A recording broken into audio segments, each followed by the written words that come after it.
Bismillahirrahmanirrahim. Söhbətimiz Həzrəti Mehdinin zühuru haqqındadır.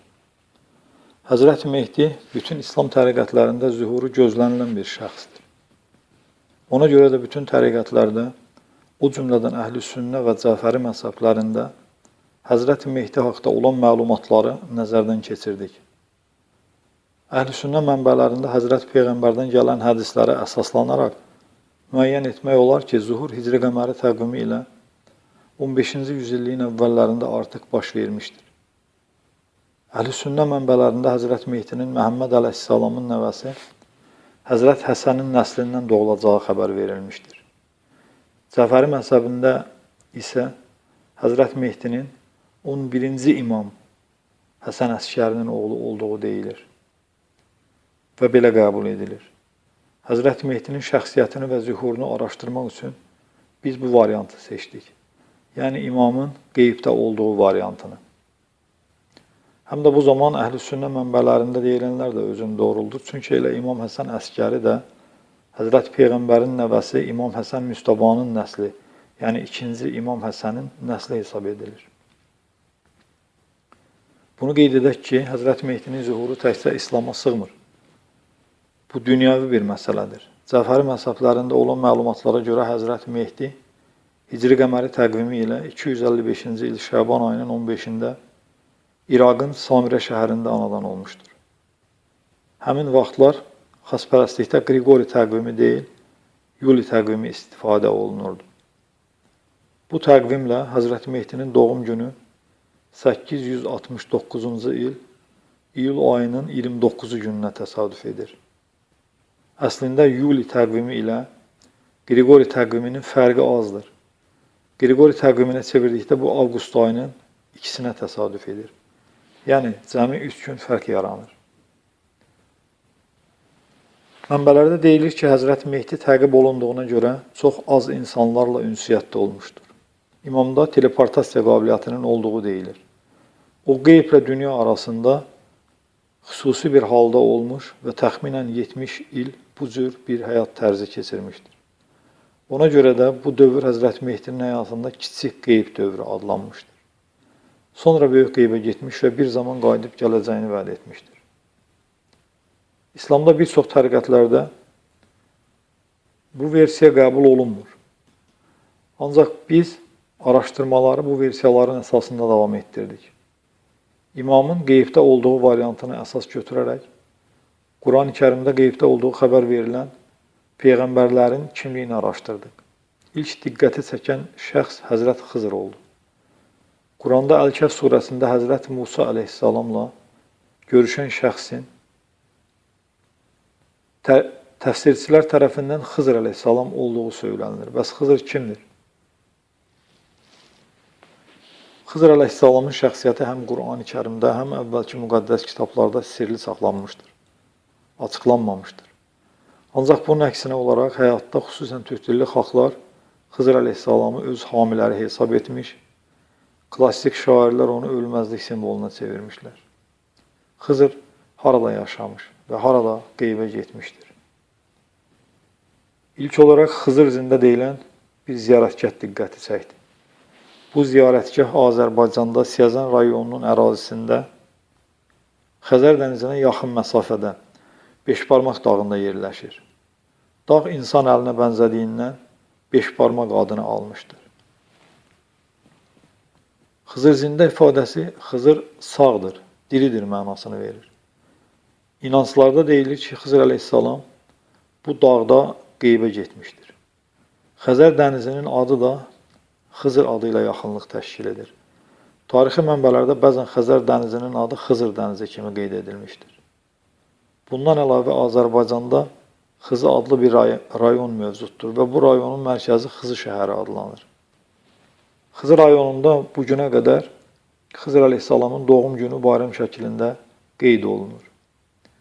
Həm də təkcə Xızı rayonunda deyil, Siyəzən, Dəvəçi və digər bir neçə rayonlarda da hər il may ayının 6-sında Xızır əleyhissalamın doğum günü qeyd olunur.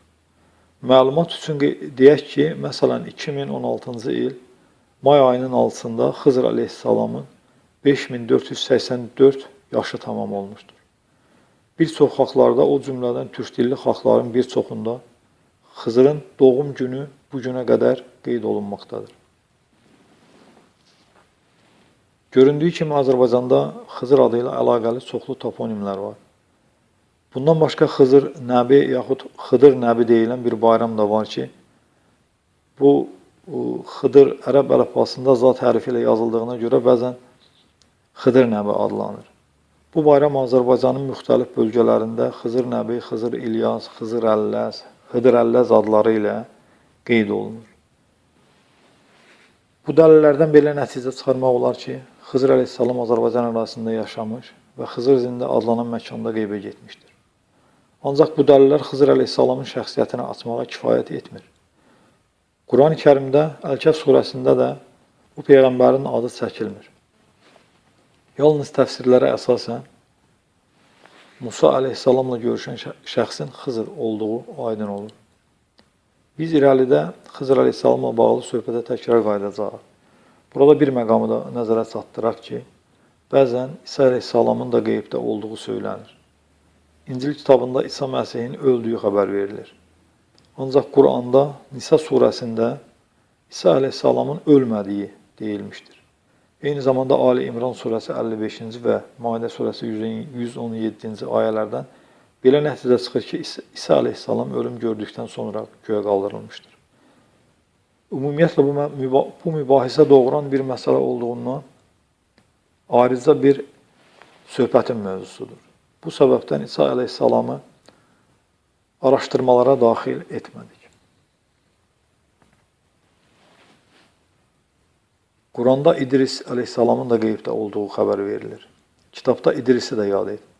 O, həqiqətən doğru danışan bir zat, bir peyğəmbər idi. Məryəm surəsi 56-cı ayə. Bundan sonra gələn ayədə deyilir ki, biz onu, yəni İdrisi, yüksək bir məqama, yəni cənnətə qaldırdıq. Məryəm surəsi 57-ci ayə. İdris əleyhissalam haqda Quranda və ümumiyyətlə bütün müqəddəs kitablarda yalnız bu məlumat yetmişdir. Normalda isə belə ola bilməz. Diri ikən yüksək bir məqama, cənnətə layiq görülən bir şəxs haqqında müqəddəs kitablar iki ayə ilə kifayətlənə bilməzlər. Ona görə də bütün qeybdə olduğu göstərilən şəxslər haqqında məlumatları toplayıb araşdırmaq və bundan bir nəticə çıxarmaq lazımdır. Oxşar bir məlumat Tövratda getmişdir.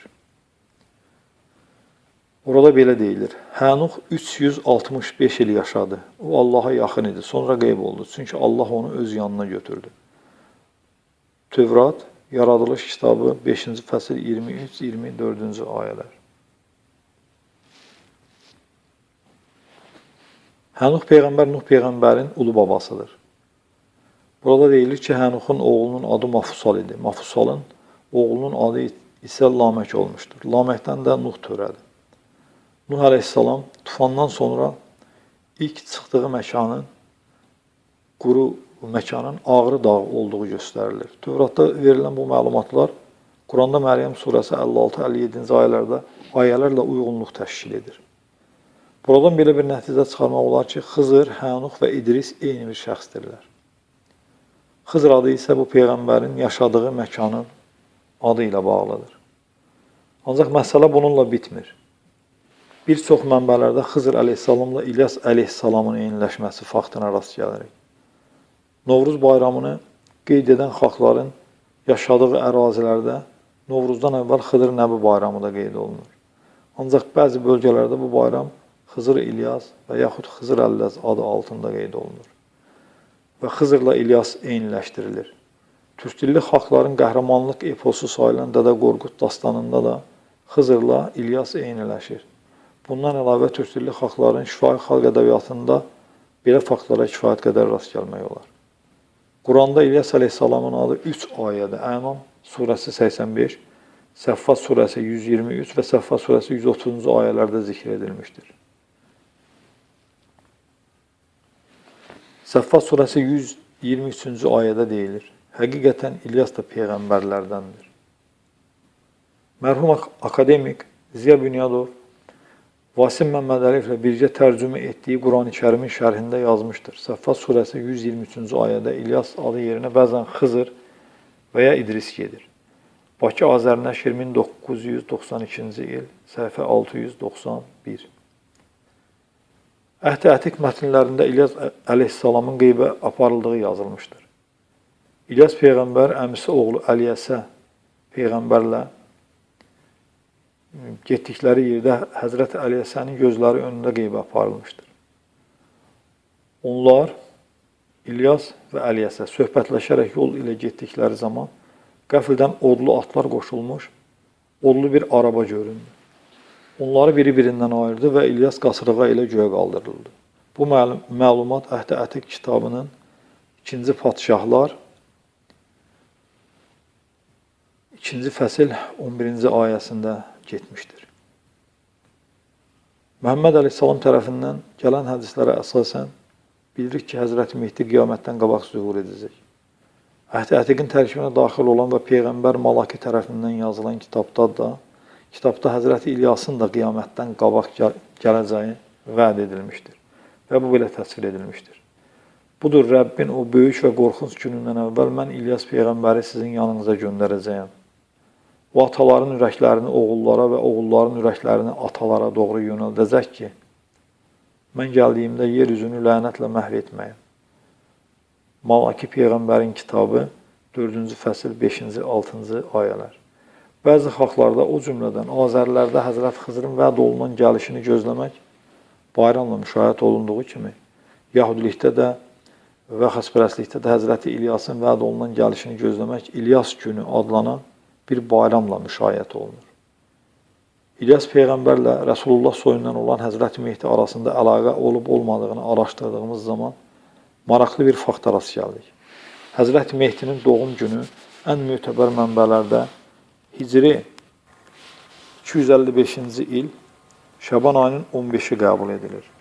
Bu tarixi Yuli təqviminə çevirdikdə 869-cu il iyul ayının 29-u Qriqori təqvimi ilə avqust ayının 2-sinə təsadüf edir. Həzrəti Mehdinin mövludu İlyas günü adlanan günlə eyni vaxta düşmüşdür.